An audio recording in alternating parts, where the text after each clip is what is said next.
Okay, so get ready because this deep dive, well, it's a wild one. Hmm. We're talking about online harassment, public image, the works, but with some seriously blurry lines. Sounds intriguing already. Oh, it is. It all kind of centers around this sci-fi author, Patrick Tomlinson, who claims he's the target of, get this, a cyber criminal death cult. Wow. Yeah, and it gets even wilder because he says this so-called death cult has swatted him like over 50 times. I was just going to ask, what exactly does that mean? Yeah, so we'll break down exactly what swatting means in a bit, but let's just say, imagine a very real, very scary police raid on your house based on absolutely nothing, a fake threat. Oh, wow. That's intense. It is, and our source for all this craziness, is the September 1st edition of Letters from the Labyrinth, a newsletter by, wait for it, horror legend Brian Keene. Oh, okay. I know Brian Keene. Exactly, and Keene isn't just some random blogger.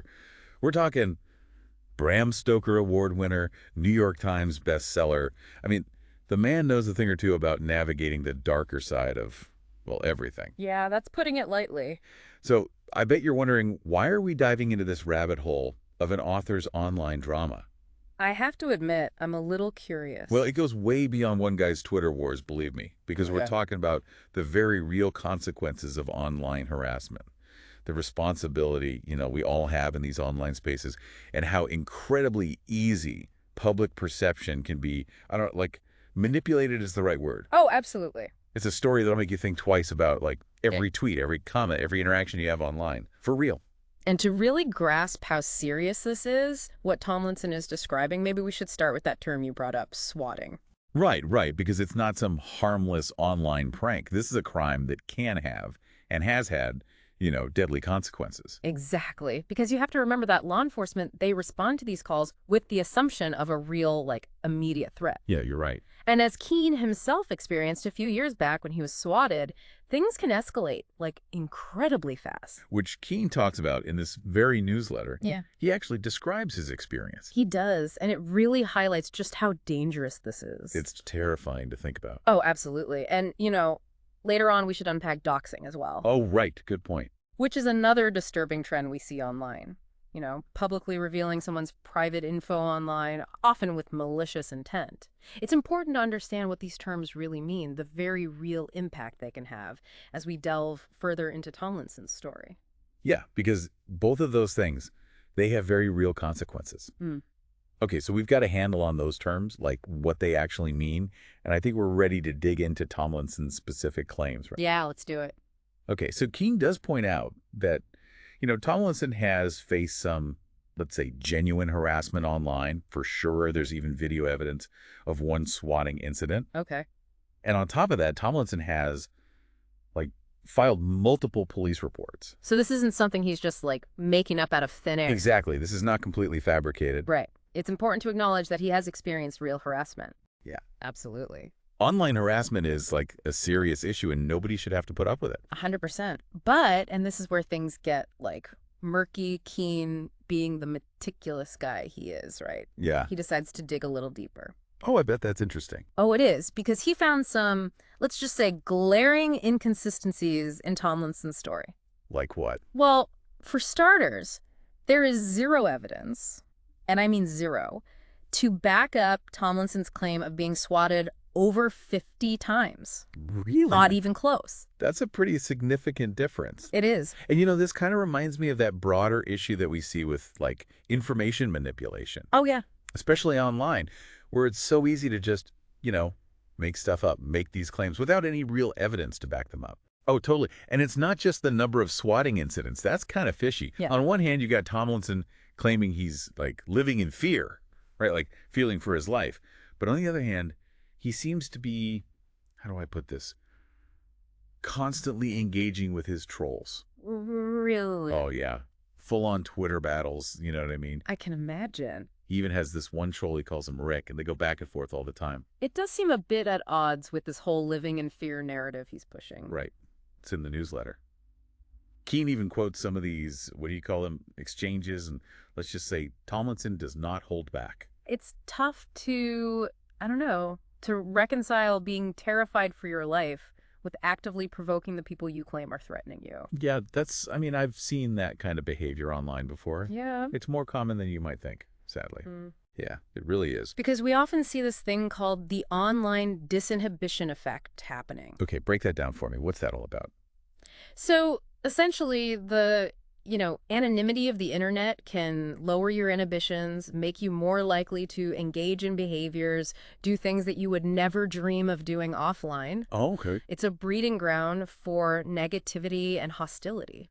So you're more likely to be like, I don't know, outrageous and aggressive online. I guess like Exactly. road rage, but instead of being behind the wheel, you're behind a screen, so it's like way worse. Exactly. Think about it. People are more likely to get aggressive, be jerks when they're anonymous behind the wheel. Right. The online disinhibition effect is kind of like that, but amplified because it's so much easier to hide behind a username. It's true. And that negativity, it really comes through in some of Tomlinson's interactions online. Because he doesn't just like argue with trolls, he goes after other people in the writing community, right? Often with really aggressive and, to be honest, disturbing language. Keene calls out Tomlinson's behavior towards women specifically. There's some pretty awful examples. Keene argues that Tomlinson's behavior crosses a line from, just mean tweets into like straight up harassment. Yeah, and he really emphasizes, especially when he interacts with women. Right. It's a pattern of behavior. It is. It totally is. And it begs the question, how do we reconcile Tomlinson's own bad behavior with his claims of being this victim? It's definitely a complex situation. There are no easy answers, that's for sure. And it gets even more complicated when you consider that Keene doesn't just observe this whole thing from afar. Like, he actually tries to intervene to help Tomlinson. Wait, really? How? What did he do? Well, he calls Tomlinson directly. No way. Oh, yeah. To talk about the situation, Keene actually offers what he calls a half-hour-long TED Talk on the benefits of, blocking trolls, ignoring them. He gave him, actual advice. He did. That's wild. It shows that he's not coming at this from a place of judgment. Right. He genuinely wants to help someone who's, let's face it, clearly struggling. I mean, that's kind of amazing that Keene reached out like that, It really is. You can tell he wants to help.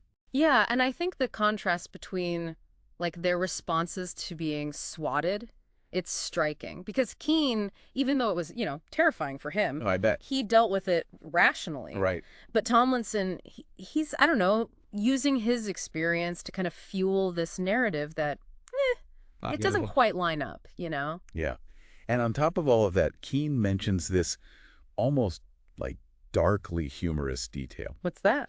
So in response to Tomlinson's, behavior, Keene decides to donate to a homeless shelter. Ah, that's nice. Right. It's like this small act of good in the face of so much negativity. It's like he's fighting negativity with kindness. Yeah, exactly. Which is a powerful choice when you're swimming in online drama. Totally. Yeah. And honestly, it makes you wonder, is Tomlinson even looking for help? That's a good question. Because it's like, Keene says, what's happening to him is terrible. I can't stress that enough. But he refuses to take even the most basic steps to protect himself or his family. And those steps could make a huge difference. Like blocking trolls, Yeah. disengaging from toxic online spaces, even changing your phone number, that kind of thing. These are all things that could really help de-escalate the situation. Right, exactly. But it seems like, I don't know, he's almost participating in this drama. It's like any attention, even if it's negative attention, just fuels the fire. Yeah, I see what you mean. And it makes you think about this whole idea of building a narrative online. In the age of social media, it's easy to curate the perfect image, even if it doesn't reflect reality. Totally. And that's when things get really complicated. It does. Because when does shaping your online persona cross that line into, straight up manipulation? 100%. And speaking of manipulation, there's this whole other layer to this whole thing.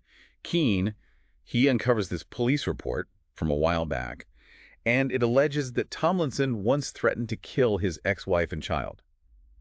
And now, we need to be careful here, obviously. Of course, of course. We want to acknowledge that this is one side of the story. Right. We only have what's presented in the report. Exactly. But it does paint this, really disturbing picture, especially when we think about some of Tomlinson's aggressive behavior online. It's a reminder that we often only see a very carefully curated version of reality online. Oh, for sure. And it's so important to, approach everything you see online with a little bit of skepticism. Which kind of brings us back to this question of, responsibility. Yeah.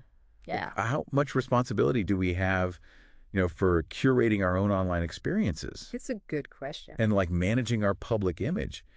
It's easy to get caught up in like the drama of it all, to forget that there are real consequences Oh, absolutely. to our actions, both online and offline. It's definitely a tough balance to strike. Yeah, I agree. On one hand, we want to hold individuals accountable for, what they do, especially when it harms others. But on the other hand, we need to try to approach these situations with some empathy and understanding. Right. Recognize that, there are often these complex factors at play. It's not always black and white. It really isn't. And that's what makes this story so, I don't know, thought-provoking.